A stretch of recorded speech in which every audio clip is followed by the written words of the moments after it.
Welcome to Uncommon Courtesy. We give you the courtesy of conversation That's uncommonly spoke of. I'm D-Mac. I'm Wesley. And this is the show.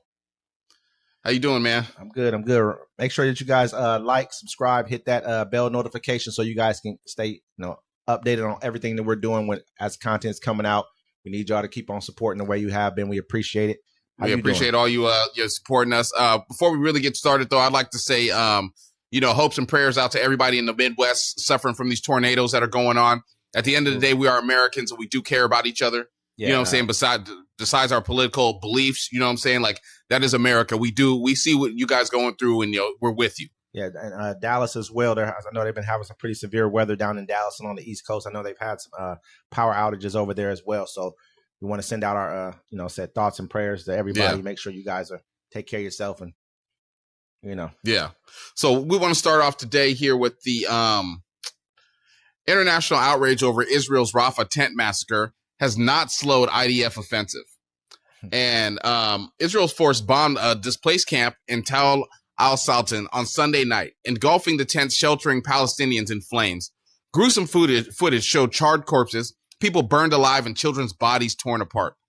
The Israeli attack killed at least 45 and wounded hundreds more, and it resulted in condemnation and expressive horror from many of the international community. Despite the Israel Defense Force claiming the attack was precision-based, Prime Minister Benjamin Netanyahu said that the bombing was a tragic mistake. But less than 48 hours later, Israel bombed another makeshift tent camp in a designated civilian evacuation zone.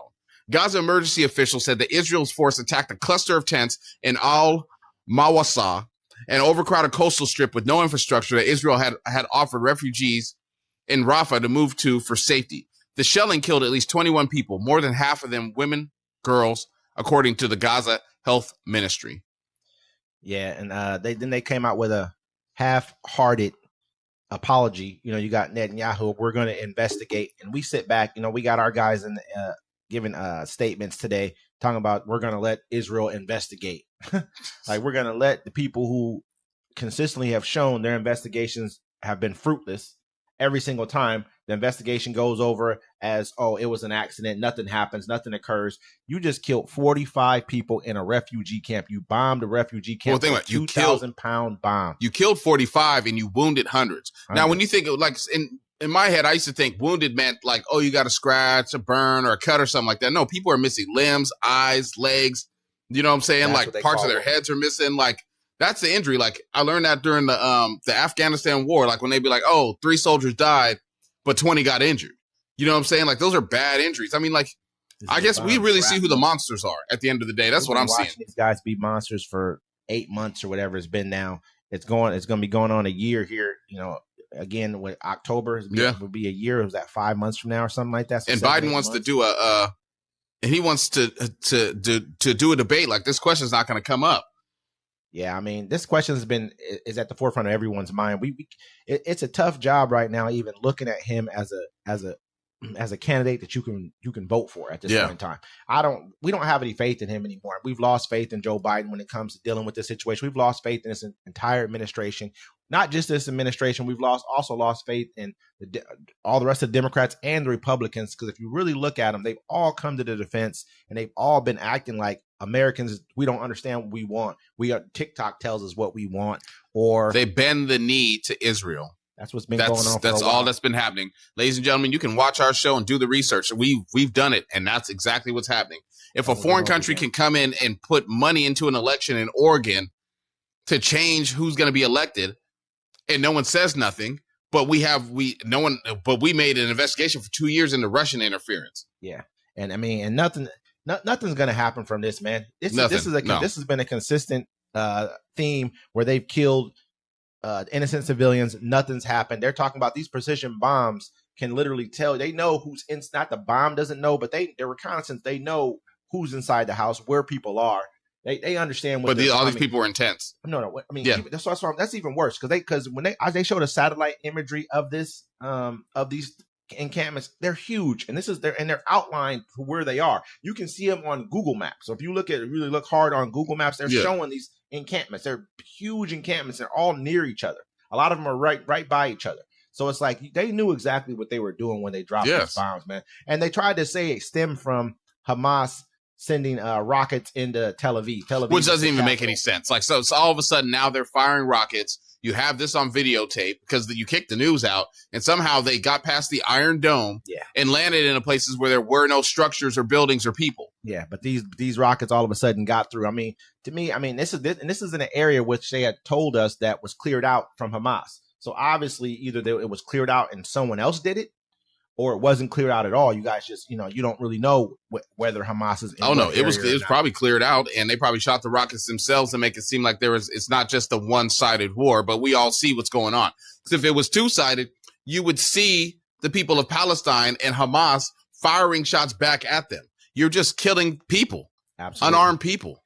I mean, and I don't see right now. I just don't see it stopping anytime soon. These guys are I feel like they're trying to drive the Palestinians out of Gaza. They want the whole land. They want all the land of it for themselves. They've been talking about this for a while. They've already been like commandeering land all through the West Bank, and they've been taking it anyways. They've been taking it the whole time. And so we're not doing anything about it. We're complicit. This is just where we're at right now. No, America. Why would America's government do anything about it? America's government is genocide 101. And think about this. Hitler got the ideas of the concentration camps from how America treated the slaves. Yep, I've heard that before as well. I mean, you look at it, all of our government is paid off. Yeah. By Israel. They just are. I mean, it's a fact. I mean, you look at the people who just won their elections for their primaries in Oregon. One lady got $2 million from I think 314. It's a lobbyist group or a PAC that's connected to AIPAC, which is an Israeli lobby group, and her counterpart, who also won her primary, got $500,000 from them. And these are like ultra conservative liberals, if you can understand what I mean. These are they're more right leaning liberals who are more prone to say, okay, we don't care, we'll turn our back on these atrocities happening. They've been given millions. I mean, Chuck Schumer's gotten millions from them.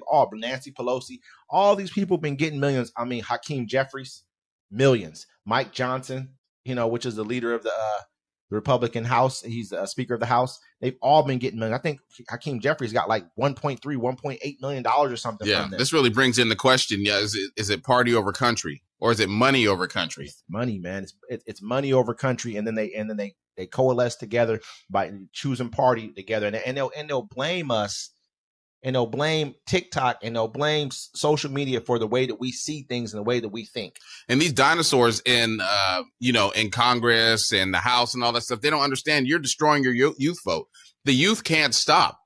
People's lives and careers are being destroyed because they're protesting the atrocities that are happening in Gaza. Yep. They had a commencement speech. I think there was a school, and all the students walked out. Was it Harvard? I believe it was Harvard. Yeah, it was Harvard. Kids walked out. They walked out because some of the kids weren't allowed to get their degrees because they participated in 13 kids. They didn't let them get their degrees because I think they either participated or they got arrested too as well. Yeah. But these are kids who they're gonna at the same time they're gonna ostracize. Oh, we don't want to give these guys jobs. You did this. You did that. You guys are anti-Semitic. Nobody's anti-Semitic. We're anti-genocide. We're anti-murdering children. We're anti. I want to get into word about bullying, and that's what you guys are doing when you're bullying these people, man. I'm watching these ladies on TV cry. The worst part about it, man, is hearing these ladies wail and cry, and there's men around them. And I bet you those men feel helpless, man. Like, imagine being a man in a situation where your women she's yelling out for somebody to please help us, and you got, what I mean? And you're the man of the house or whatever you may be, and there's nothing you can do to help. Yeah. What's going on. That's the most, that's like a feeling of being a slave. That draws basically back, that's what it is. Imagine what happened during slavery times. Imagine what happened during Jim Crow. It's the same thing. You get what I'm saying? Like that destroys entire generations of people. You can't even look to your father. You can't even look to your parent. You can't even look to the men in the house. I guess be able to help. I guess that makes it how we understand it so much. You feel me? You know what I'm saying? Because we've seen it. Yep. That's our history. So it's just it's really sad to watch. You know what I'm saying? And what happens comes around. But speaking of other presidential candidates, Trump endorsed VA State Senator McGuire over Bob Good for Congress. And so former President Donald Trump has endorsed State Senator John J. McGuire III over incumbent Republican Bob Good in the GOP primary for Virginia's 5th congressional district seat, dealing a blow to Good, as the House Freedom Caucus chairman seeks a third term. Trump took to the Truth Social platform Tuesday to hail McGuire, a former Navy SEAL, as a true American hero, and to blast Good, who initially endorsed Florida Governor Ron DeSantis over Trump for the White House. Now, before I read this, I want everybody to know, Bob Good went to Trump's trial and stood there, his recent one, the hush money trial, and went to go show support. So this is what Trump wrote. He said, Bob Good is bad for Virginia and bad for the USA. He turned his back on our incredible movement and is constantly attacking and fighting me until recently, when he gave a warm and loving endorsement, but really it was too late. So this is Trump. Trump just basically turned against the guy. Yeah, he said, endorsement, but really it was too late. The damage has been done. I just want to make America great again. The person that can most help me do this is Navy SEAL and highly respected state legislator John McGuire, a true American hero. John, who fought the cartels on the front line and then came home and fought the drug dealers in Virginia, will always put America first. Now, think about it. The reason I brought this article up is because nobody is safe in a Trump presidency. Nobody. It's like he has no loyalty. It's crazy. Everyone that's ever left him, he's like, forget you. I don't need you anymore. You know what I'm saying? It's like he's dogged them all, everyone around him. And that just makes me question his leadership values. You know what I'm saying? Why do you feel that? Why do you feel that way? I mean, you feel it's because I feel like, honestly, when I look at this situation, it's probably because the other guy paid him more. He gave him more money and campaign contributions. That's just what I believe happened. Yeah. You know what I mean? Like he found that this guy was no longer of value to him. And so he went with the next best thing. That's what Trump is. Trump he's not I won't say he's not loyal, because he does stick pretty closely to the people that he's dealt with, but he's showing you with even Michael Cohen kicked him to the curb when he felt that, you know what I mean, I'm moving on to bigger and better things. Michael Cohen's got to go. Got rid of him. You know what I mean? So, I mean, he's shown the ability to shake people. I think it's just, I mean, if you deal with somebody that ain't got no loyalty to nobody like that, who is you to them? Yeah. You know what I'm saying? To kick you to the curb, all kind of stuff. To me, it's just, it doesn't bode well. You know what I'm saying? Like, if this person ain't got no loyalty to nothing, that's what I'm saying. Like, if he gets caught up for all this stuff and they're like, we'll throw you in jail, I'd be like, give him a deal. Tell him to tell on everybody under him. And we'll let you go free, but you can't be on social media no more. I mean, you look at it, it's coming up pretty close here when he got they had their closing arguments. I think it was today. Today, yeah. You know what I mean? For the Trump situation, they said, per New York law, the defense team went first in the closing arguments. Trump's lead lawyer, Todd Blanche, said, while we all call this the hush money trial, it's really about this falsification of business records that are meant to cover up the hush money payment to Stormy Daniels. He argues this is not a hush money case, it's a paper case. And Donald Trump had nothing to do with any of that paper. That's 34 charges, invoices, letters, checks, and check stubs. He's basically saying that Trump's name's not on. I mean, I'm not saying his name's not on it, but he didn't touch anything. I mean, and it's got to the point to where if you really look at it, I think they had gotten Cohen kind of caught up in a lie at one point in time in there. They were asking him about a phone call that he made. I don't know if you saw that, but they were talking about it was a phone call that he said that he made to Trump, but it was he said he got a prank call ahead of that from some kid, and he was going to call some intermediary that he had with Trump, and he called the guy talking to him about how to find the prank caller, but then it was a short phone call, and it ended up being ambiguous whether or not he talked to Trump or not. So they kind of caught him in kind of a lie. I mean, but still, you had Pecker up there from the National Enquirer telling what he was doing there. Michael Cohen up there, Stormy Daniels up there. I mean, they're charging people with sex crimes from 60 years ago with no evidence. And they got evidence here. So, I mean, he said there's no clear evidence Donald Trump knew about these orchestrated or did any of these. He said knew about any of this, orchestrated this, or did any of this with the intent to conceal anything. He argues that the National Enquirer scheme, the catch and kill scheme, was not illegal, and also that essential witnesses here, Stormy Daniels partly, but Michael Cohen mostly, cannot be trusted, and that they have personal and financial reasons to lie about Donald Trump. I'm saying Michael Cohen did 2 years in jail. I ain't got nothing to lie about. I'm gonna tell you the truth, the whole truth, and nothing but the truth, so he can get his booty shook. He went ahead and did his time. He could have just shut it up and probably got no time. You know what I mean? So at the end of the day, that's true. That's true. The charge, hit on they obviously. It's surprising to me. The only person that they really had to be able to say that he did this was Cohen. They didn't have anybody else really to be like. But Cohen was the one that cut the check for him. I know, but just, I mean, then he got caught stealing money from him too. I guess he got caught stealing like $30,000 from Donald Trump. They found like he admitted to stealing $30,000 on the stand. At least he admitted to. That's the whole thing. It's like he ain't lying about it. All I'm saying is thief. You know what I'm saying? It's not like he lied, like didn't really know whether or not he works for a thief. I told somebody that today. I was like, you know what, man? They pretty much ran a mob operation. That's what he's doing. So, he's a mobster. Robert De Niro came out and was like, yo, he's a gangster. Did you see Robert De Niro? I didn't even watch the Robert De Niro video yet. I was just like, I don't want to watch him yet. I mean, it's going to be interesting. We're going to see in a couple days. You know, we're going to report on that. If he gets off. I mean, if he gets off, he's Teflon Don after that. The one that he can't beat, I think, is the one about with the votes, with the electorates and the votes. Yeah, those are the only ones. I mean, because his voice is on there. I'll send you. Yeah, they got recordings and stuff. Can you send me he said 11,700 and whatever. He said the exact number, which was one vote more than what the other person would have got. Yeah. Lindsey Graham. I think I said that to you. Lindsey Graham's saying it too. It's out of line. I mean, I'm not seeing him beating that one. The rest of them, I mean, he even got the one thing where his what's his caddy, or whatever it is, or not his caddy. I'm sorry. No, his chauffeur. His chauffeur. Yeah. Yeah, he was like with the documents and stuff. They had the boxes. They carried them out. They got it all on. He's like, don't worry, I'll pardon you. Cold game. But if he beats this one, will the driver testify against him? Yeah. I don't know. Well, do you need him to? He was already on camera doing it. He on camera with boxes in his hand. Who knows what's in those boxes? Well, some of them were empty. Does he know what was in those boxes? That's the whole thing. It's like, what's the stuff that he sold? If he gets to be president and I'm the driver, you better just shut up and take, you know what I'm saying? Like, go ahead, let him take the charge. Let him go ahead. He gonna pardon you anyways. It doesn't matter. Pardon me right now for anything I may or may not. I kind of want to see his revenge tour too, but I mean, that's not going to be good for us. It's not going to be good for us now. Florida Republican Governor Ron DeSantis last year recruited thousands of public school teachers and paid them thousands of dollars out of taxpayer funds to attend training on teaching of what he called civics. But reports state the program focused on the tenets of Christian nationalism and included at least one quote from the Christian Bible. Training material produced by the Florida Department of Education directs middle and high school teachers to indoctrinate students into the tenets of Christian nationalism, a right-wing effort to merge Christian and American identities. Popular Information founder Judd Ligon revealed in his exclusive report Tuesday. Yeah, I mean, like you said, there's a separation between church and state. Absolutely. The founding fathers created that because they knew how bad it would be if you mixed religion with your government. They've had it happen to them. I know that it happened over in Europe. So they've seen this already before, where people were persecuted for their religion. This is how people. That's it. You know, my bad to give you a quick history lesson. That's how people ended up in America.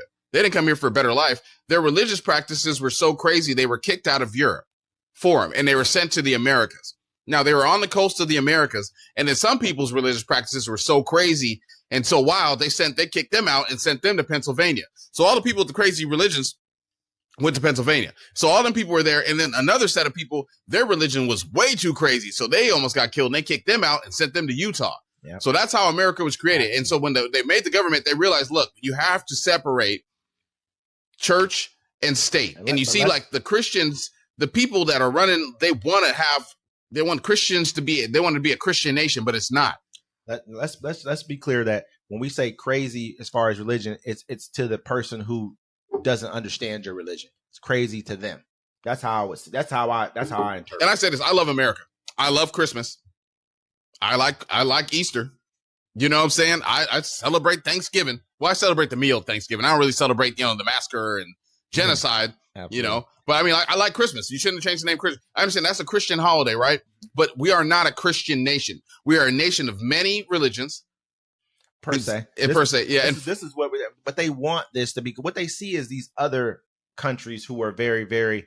They're based in religion. You know what I mean? They're really steeped in their religion. So I think that they're really looking for America to kind of get that Christian, the Anglo-Saxon. Yeah, well, they're trying to. I mean, they're banning abortion, and now you're teaching the kid. See, they're trying to teach that stuff because their population is dwindling down. Yeah. They're getting rid of the DEI programs because they don't need them, but they will need them in the future. They're feeling, okay, now we're equal. No, you just want to still have that one up, and that one up is gone. But this is craziness. Yeah. I feel bad for every minority that lives in Florida right now. I knew something was bad when they put the travel ban for black folks not to go to Florida. Yep. But this is crazy. That's why I don't like Ron DeSantis. Yeah, I have no respect for him either. As far as he looks like he smells funny. I mean, he looks like a racist to me. That's just how I look at him. That's what he is. That's exactly what it is. Act like one, you talk like one. You know what I mean? So at the end of the day, I have no respect for him as well. I mean, I look at it's messed up what's going on in Florida, but there's a huge black vote in Florida. There's a huge minority, quote unquote, vote in Florida. If they wanted things to be different, they need to push them and get things. They gerrymandered. They gerrymandered most of the districts in Florida. It doesn't even matter at the end of the day because that's a popular vote thing. When it comes to governor, it's not the same thing as like when you're voting for president. I mean, even there, it's I'm sorry, like Congress, because Congress you can gerrymander, you can pick up districts that way. But you're voting as a governor, you're running on the whole state. It's like whoever votes for me, whoever gets the most votes wins. And so that's what I'm saying. They can actually do something about it if that's what they want to do. But I feel like they have a huge population. You look at when Trump went to the Bronx. You know what I mean? I think they have a huge Latino population that look at Republicans and see themselves within Republicans. I think they've come from places that were almost socialistic in nature. Yeah. Like, kind of like, you look at what's that right below there? It's not Puerto Rico. What's the other one that we Dominican Republic? Cuba. I believe it's Cuba. You know what I mean? Like places like that. You got Cubans down there. You got all kinds. You got Haitians. They got a plethora of different Latin cultures down there. So I mean, so not all of them have the same, same story. But at the same time, I think that they've seen enough of that to where it's like, you know what, we're not looking for someone to turn America into a socialist country. We don't want that. That destroys nations. We've seen it destroy nations. Yeah. You know what I mean? So I think that they kind of have an aversion to something. Something's got to change because our nation's being destroyed right now. I know we reported on this a while ago about terrorists trying to sneak onto the bases, but we have a report here. ICE confirms illegal aliens attempted Quantico breach. And when do they take the threat seriously? So, let's see. Earlier this month, 2 Jordanian nationalists attempt to illegally enter Quantico Marine Corps Base in Virginia by posing as Amazon delivery contractors. The men, whose identities have not been released, were apprehended on May 3rd after being stopped at the base's gate. According to U.S. Immigration and Customs Enforcement, one of the Jordanian men had crossed the border illegally from Mexico through California in April and was released on his own recognizance after an immigration hearing. The other was a foreign student whose immigration status had been terminated in January after he was admitted to the U.S. on a student visa in September 2022. I mean, think about that. I mean, I'm going to be honest, this is probably not the first time, not just saying them, but it's been happening. They've been, you talked about this here recently with the Uber drivers. Yeah, there's about two dozen people that already tried it. And so, I mean, these are dry runs because they didn't find any. I mean, from what they're telling us, they didn't find anything on the men from what I'm seeing here. But I mean, so that's a dry run pretty much. Yeah. That's what you do when you're, basically a dry run is when you go and you do something, you don't have anything on you. So you just go in there and see if the idea works. Or a dry run is also like they went up to the gate and they wanted to see how quick the response would be. From like, okay, boom, hey, we got some people that aren't supposed to be up here. How long is it going to take for the MPs to get here? How long is it going to take for the police to get here? How long does it take for the fire department to get here? They do dry runs like that, and you just test out the services, to see how much time you can. So then you can be like, okay, cool, we have 3 minutes before they get here next time. I mean, if these people are going to jail, period. Both of them are going to jail, but because I'm looking like this. Dude's visa's up. He's out of here. You just lost. He's gone. He's lost a soldier. The other dude snuck over the border. He's out of here too. You know what I'm saying? You're doing, but so you just lost 2 soldiers for nothing. Me personally, I wouldn't do a dry run with just that because I understand that I'm not gaining anything. Now I'm losing 2 soldiers who with the shit. Obviously, they'll go up in here and go do it. You know what I mean? And at the same time, we know that most bases, when you're at the front gate, it's a while before you get in anywhere. I mean. Bases around some bases that it depends on where you're at. If you don't have I know if you go on the base here, I'm not going to say which one exactly, but you're on the base here. You show your ID. If you don't have a military ID, they put a cone in front of your car. And they stay there, and you got to wait till you got to wait till the MPs because they have the things that come up, but you got to wait for the MPs to come up to you, and then they escort you. It's just a quick loop to get off, but you got to sit there and wait till they escort you off the base.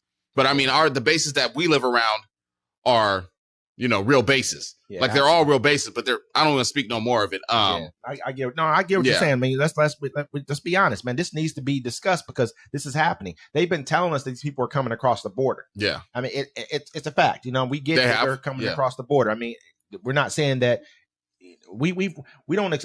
You're not okay with the border crisis. I understand that. Me personally, I'm not okay with it either. We don't want people coming across the border without us knowing who they are. But at the same time, this is why we need a more of a rapid response to when dealing with people who are at the border. That's why we needed these border laws to be done so we could take them straight to court. So it's not as many people who are just out in the wind. We're just trying to figure out. And then we're still just going by the old. Yeah, if we would have passed these border laws, but see, that's the whole thing. It's going to take for something bad to happen for us to all to start pointing fingers and be like, who did this, who did that? Man, they want something bad to happen so they can do an overreaction like they did during 9/11. 9/11, man. I've watched 9/11 was crazy. That was to me personally. That's an inside job. I mean, if the passport of the terrorists is the only thing that survived and they made it to the ground. I mean, what was that, Building 7? What was that? I think it was either Building 7 or Building 11. I forget. I think it was Building 7, the third building that dropped. Let's be real. It didn't even get hit by anything. It just fell. The building just fell down. I mean, how and so it just was a weird thing. We don't want to go off too far off topic. Yeah, because now we're talking about government conspiracies and the airlines, and we ain't gonna make it out of here today.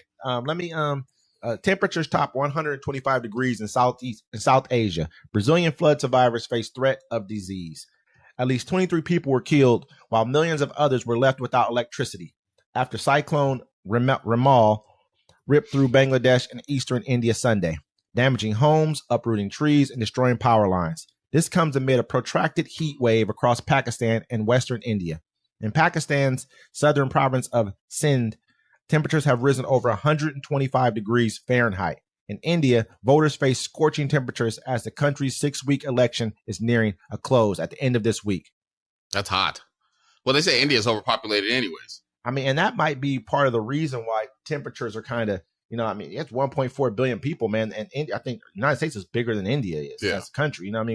We have more land than India does. I mean, that's absolutely it. But the biggest thing with this, man, is there's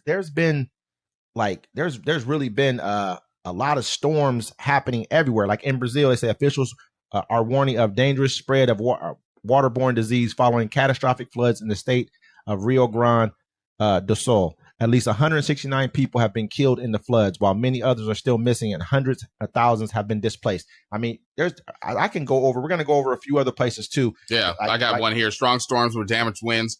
Baseball-sized hail pummeled Texas on Tuesday, leaving one person dead and about 1 million businesses and homes without power. I mean, 24 people have been killed over Memorial Day weekend from the tornadoes. You got Mexico faces water shortages as another heat wave sends temperatures soaring. Like, we're having some severe weather across. Was it last month? I mean, this month, actually, earlier this month, we were talking about Saudi Arabia. Yeah. We were talking about Qatar. And Dubai was flooding the other day, or like last month. You know, it's crazy. People, I want to say this. I want to ask you, people that deny climate change, I want to ask you this. Can you bet your family on that? I want you to go out and say, I deny climate change. But when it becomes a fact, will you eat crow and not seek shelter in a bunker? I think it's even where. That's what I'm saying. No, think about it. I want you to not seek. You should say, I don't believe in climate change, so I wouldn't have to seek shelter in a bunker. Because I don't want your dumb ass around us in the bunker like, whoo, read that one wrong. You know, like, no. I mean, crops are being hit really hard in these areas, man. Like these. And we got the locusts coming out this summer. 2 hordes of locusts here in Washington, city odds or whatever they are, here in America. And this is the first time these two, or it's been a while since these two have been able to come out together. Billions of them. You know, I mean, eat crops. And so we got to really start paying attention to what's going on with the climate around the world. I mean, I can't tell you why it's happening. I do believe that it's partially because of humans and what we're doing. Yes, we are heating up the earth. You know, I believe it's Shell is the number one emitter of is the number one destroying the ozone layer. I can't think of the word, ladies and gentlemen, right now. It's been a long day, but no. I understand what you're saying. Yeah. So I mean, we're in a situation right now where, I mean, our oceans are starting to bleach. You know, you got the coral reefs are starting to bleach really bad. I mean, this is happening all over. I mean, they say, I can't remember. We live here in Washington, dude. Every year we have our forests are on fire and it's smoky. Like smoky. The sun is orange. Did you remember last year in New York when they had the fires from Canada came down and the sun was orange? Yep. I mean, you look at what's going on in California all the time. Every summer there's a fire that's going on in California. Every summer out here, there's fires every year. Too. Yeah. You know, and so, I mean, like you said, the only time there wasn't was during 2020. And we didn't have, it wasn't as bad last year. We had it. No, it was during COVID. We didn't have the fires. Mm-hmm. And then last year wasn't as bad before. I mean, it'd be smoky over here. The whole day. I mean, you can't, the sun's getting blocked out pretty much. Yeah. I mean, when it was supposed to be nice day outside, the sun's blocked out. It's, instead of it being 80 something, it's down to like 70 something degrees. I mean, so we got to really start paying attention. You got these guys over here, basically 10 degrees more in India. And that's like, it's to the point to where you can't survive. And so, I mean, it's too hot. So I mean, at the end of the day, man, it's just something that we really need to keep our eye on and speak on as much as we possibly can. It's crazy how Captain Planet isn't real, but his villains were. Speaking of villains and people getting money, what we know about the historic settlement to pay college athletes. On Thursday, the NCAA and the so-called Power 5 Athletic Conference reached a groundbreaking agreement that seeks to end the century-old tradition of amateurism in college sports by allowing athletes to receive payments directly from colleges and universities they play for. The agreement was part of a class action lawsuit known as House vs. NCAA, must be approved by the federal judge overseeing the case, a decision that could be months away. The proposed settlement was two parts. First, it would distribute some $2.75 billion to athletes who competed before July 2021, when the NCAA first allowed athletes to earn money from their name, image, likeness, and rights. Second, it would create future revenue sharing model in which schools could each distribute around $20 million per year directly to athletes. Good. Okay, so you're saying they're basically giving them a salary cap. Yeah, which is good. That's good because some schools have more money than others. Yeah, but it's also, you need to pay these players. Like, I remember the one guy, he sued because he was like, look, man, they were using my picture, my likeness, my jersey, and everything, making hella money off of me. Then he got in trouble because he signed one and sold a jersey. I mean, this all started with Ed O'Bannon, with the O'Bannon brothers. I believe it was Ed O'Bannon, one of the O'Bannon brothers. Remember the O'Bannon brothers? They played for UCLA. They were twins.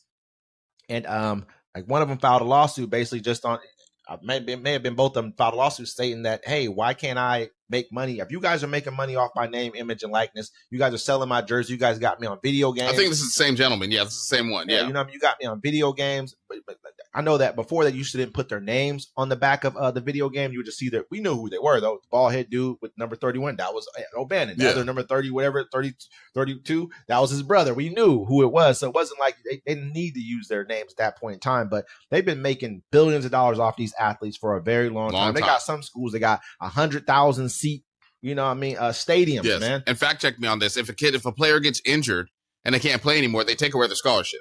They can. Yeah, they'll take away your scholarship. You have to pay for college. Crazy, right?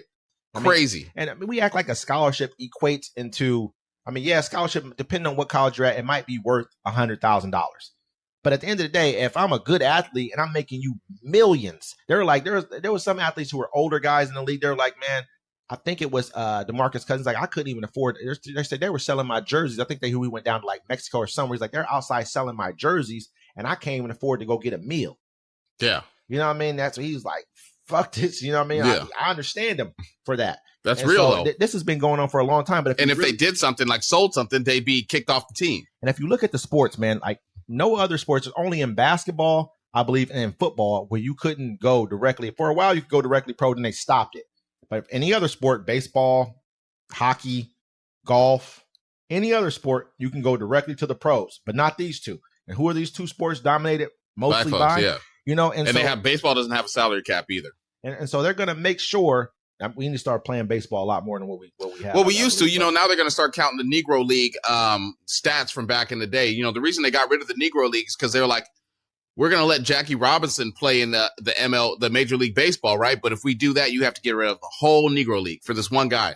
And a lot of them didn't want to do it. And they were like, no, this is progress to get us in the game. And now we don't even advertise baseball. They're starting to do it now into the inner cities. Yeah, they need to start. They're starting to do it now, we got to get back on that because baseball is paying. And a lot of these kids who are playing football and playing basketball could be great baseball players. They just don't, it may not make it to the league in those two, but they could definitely probably make it in baseball. But comedians said put them in hockey. Once they figure out they can fight, they just have black dudes out there with no stick, just skating around. But you know that hockey was invented by black people. Yes, it was invented by Africans that used to play field hockey Then they had to go work up in Canada. They weren't slaves. They were just working. And so they were up there and they still wanted to play field hockey, but everything was frozen. So they just slid around on the ice. So, I mean, I definitely look at this as a great thing. I mean, I know they just gave back, what's his name here? Man, he played Reggie Bush. Reggie Bush. They gave him back his Heisman. Remember they took it twice because Johnny Manziel said something. Manziel said something about it and helped him. I felt he helped him get it back. He did. You know what I mean? Like, I won't do this until this happens right here. And then all of a sudden they want to give Reggie, but they need to give all these kids. They took it twice from him. I would have been like, you ain't take it. I look at it like this, folks. If you give me something, it's no longer yours to take back. I mean, you look at the Fab Five, man. Look at UCLA. You know what I mean? All these, I mean, not UCLA, but UNLV. I mean, all these different kids, man, who were coming from out of inner city situations. You guys made millions off of them. Then you want to sit back and kick them out, make them leave basketball, take away their villainize them because they want to make some money, a little, just something because they want to eat something different because they want to have some nice clothes. They're making you millions. There's thousands of people cheering for them. Education's good enough for you. I mean, these people are crazy, man. Yeah. You know, if they blow out their knee, that's the end. That's everything for them. A lot of these athletes only have that amount of time. They have a short amount of time to make most of the money they make in their whole entire. And they only take so many players from college for every sport. And so I'm really happy this happened for college athletes. I hope, even for high school athletes, this is good for them as well too. I know they don't get any of this money, but they can be scouted. The scout will be better. It'll be better scouted. And at the same time, they can make money now in high school. And hopefully the players go to HBCUs and stay away from these schools that don't have the DEI programs anymore. I mean, I hope that these HBCUs as well step up their game and really put these. I mean, these kids aren't going to want to go there if their facilities are not right. Yeah. And so with some of this money, I know that who was that? Who was speaking today? I can't recall. I believe it was Raphael Warnock. He's the governor. I mean, not the governor. I'm sorry. He's a senator from Georgia. He spoke about $16 billion that the Biden administration has given to HBCU, $16 billion with a B. And so hopefully you guys do something with your facilities and kind of get your kids in a situation to where people want to go there. Yeah, because I mean, the HBCUs could be running all college sports if they're smart enough. But you got to invest in the right things. I mean, people won't look at that as good investments because they're like, if you're a school, why are you investing in sports? But if you invest in sports, you can take that money and invest more into your school. There's some schools probably making hundreds of millions of dollars a year. I know that when Deion Sanders went over to Jackson State. To them, then he moved over to Colorado. Their first year, I think he made him like almost $200 million or something like that. Some ridiculous amount. But see, the reason he didn't stay with Jackson State is because the people that were in there that are running it are just, they want to hold on to their power and they want things their way. Well, you just lost a whole bunch of money, so they should be fired. But he said that, I mean, not to get me, but he said that he was supposed to have a profit sharing thing with them as far as with the tickets and the seats would be sold out, but the money wouldn't be right. Yeah, no, they got funny with him. Yeah, like and then at the same time, they're only paying him $300-something thousand a year. He goes over here, he's making $6 million. He can take his kids that he's no longer in, the Memphis area, where it's violent. You can't. Jackson State is Mississippi. I believe it's Mississippi, but is it close to Memphis? Is that close Mississippi to is a state? Oh, I don't know. No, I know that, but I think Mississippi and all that's all right in the same, the same area. I believe the Chitlin Circuit or whatever. Yeah, but hey, let us know what you think about everything. You know what I'm saying? Like, listen, subscribe, share. This is Uncommon Courtesy.